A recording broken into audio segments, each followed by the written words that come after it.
This is work that's been done over the years by a varying number of collaborators, PhD students and postdocs. It's about reactive halogens in the polar boundary layer.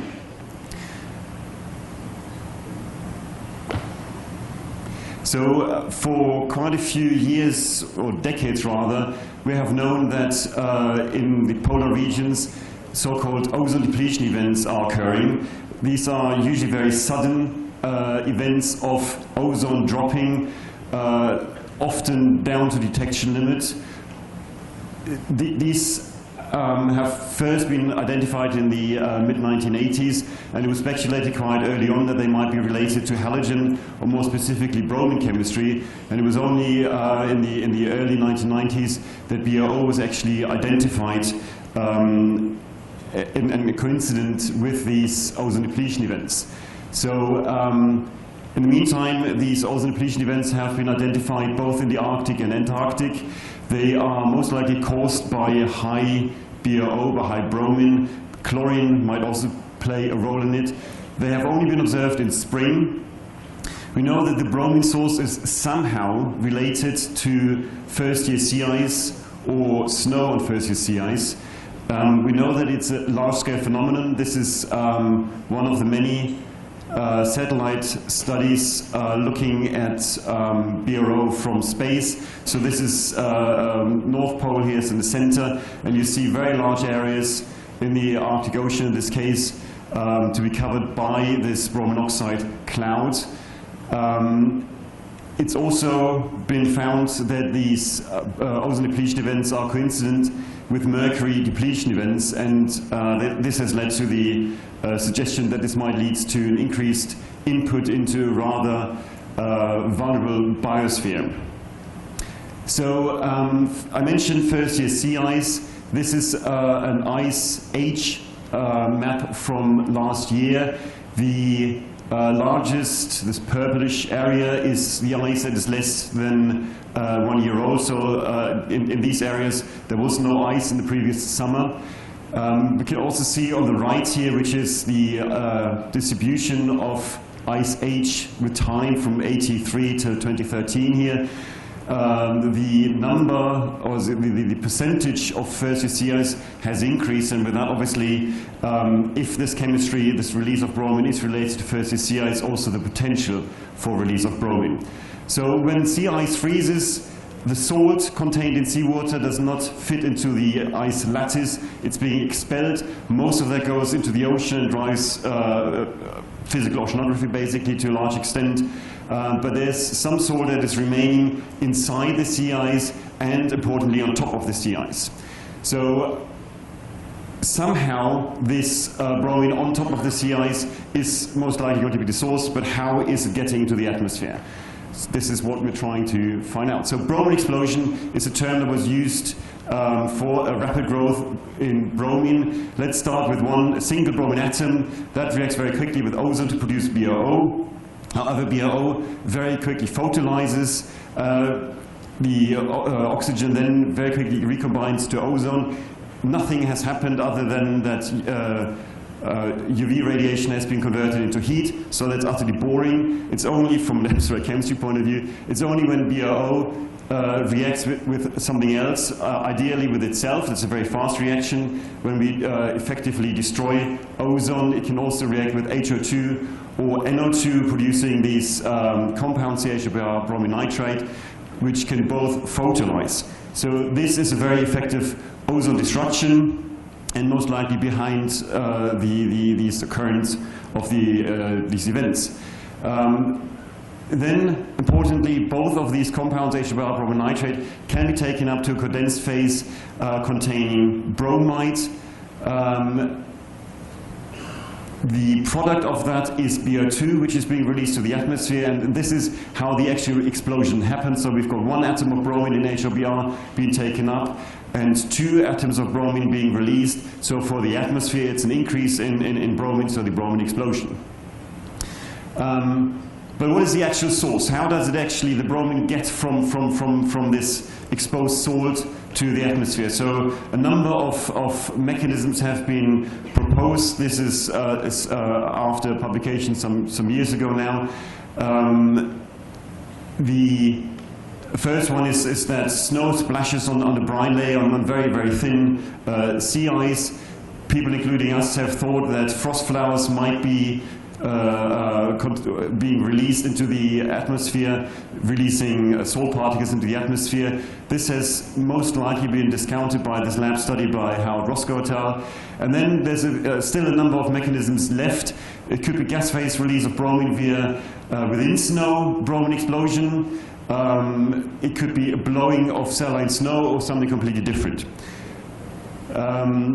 But I guess the current thinking is around these three ideas. It's really important to know that first-year sea ice is often linked to cracks in the ice where we have relatively warm water, so around freezing, -1.8 or warmer, is very close to very cold surfaces of -20, -30. The air is very cold, so we get very strong convection events, which is perhaps a bit funny if you used to thinking about convection in hot regions, but it's about the temperature gradient that drives convection. So what we've done with a PhD student a number of years ago now is to use a 1D model to try to reproduce the life cycle of such an ozone depletion event. So we have our column model that is moving across some snow in the frost flower field. So here we assume that frost flower aerosol is being released, but in the end it doesn't really matter from a mechanistic point of view if it's what kind of salt-containing particle it is, if it's blowing snow or aerosol. Then we have transport over lead leading to vertical distribution, and then we just look at the life cycle or the evolution over the next couple of days. So this is what we see here. Time in X is on the x-axis in days, height in meters, so up to roughly a kilometer here on the y-axis.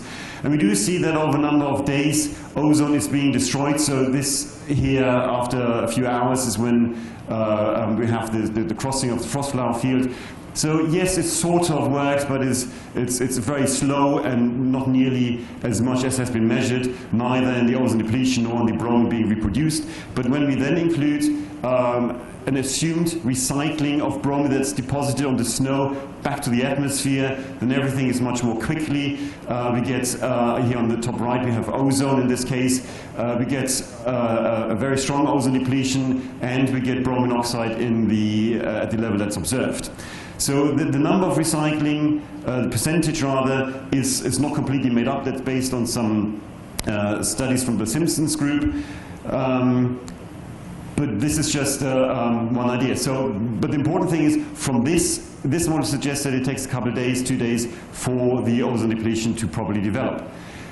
We then, a few years later, had the chance to take part in a campaign at Summit in Greenland, so very far away from the polar ocean, from the sea ice itself. We have known for quite a few years now that there is active chemistry going on in the snowpack. The first was that NOx emissions from the snow had been measured both in the Arctic and Antarctic, first at Summit, and that ozone is being destroyed in snowpack, and also some changes in OH, HO2 ratios above the snow that can't really be explained with chemistry that you would expect there. It could have been explained by halogens again, but obviously this is very far away from the sea. So there was a project led by Jack Dipp, funded by NSF, with 2 field seasons, lots of measurements, and what we did, so Jenny Thomas did this, the hands-on work is to develop a coupled snow atmosphere chemistry model. It's the same model I just showed, but with a snowpack photochemistry model attached.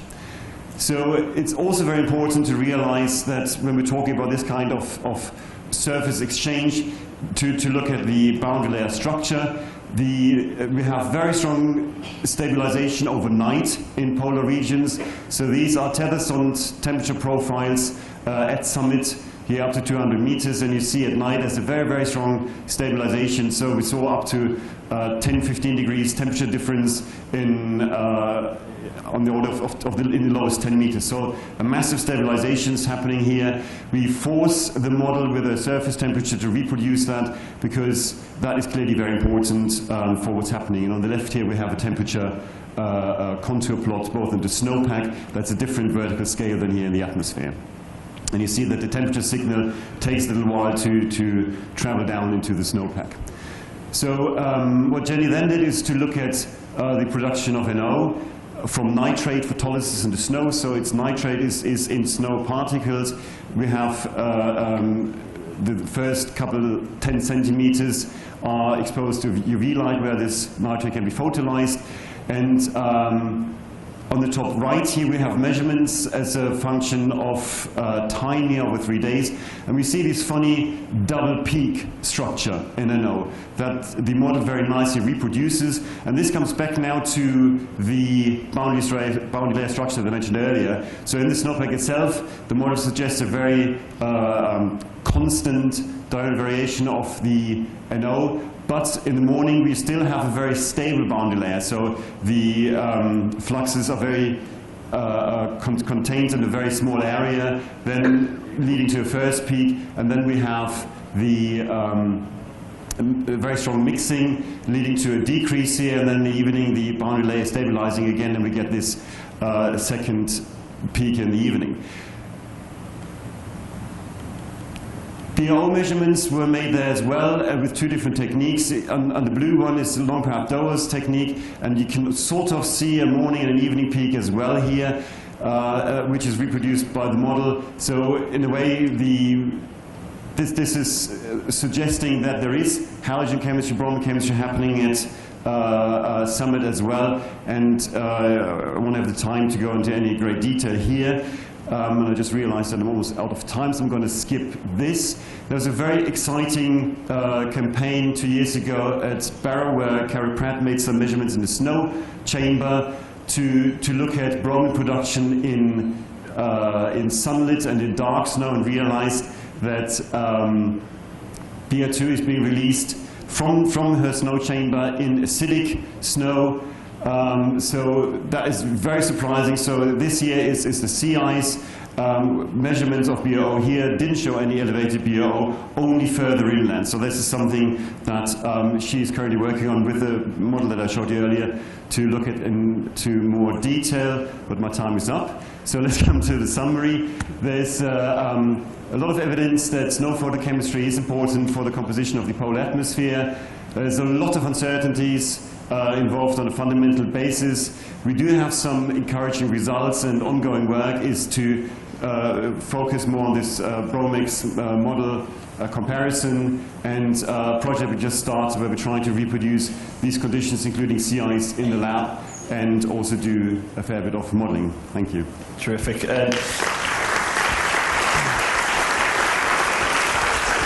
Let's take a moment for a couple questions. Any questions? You bring the microphone up there.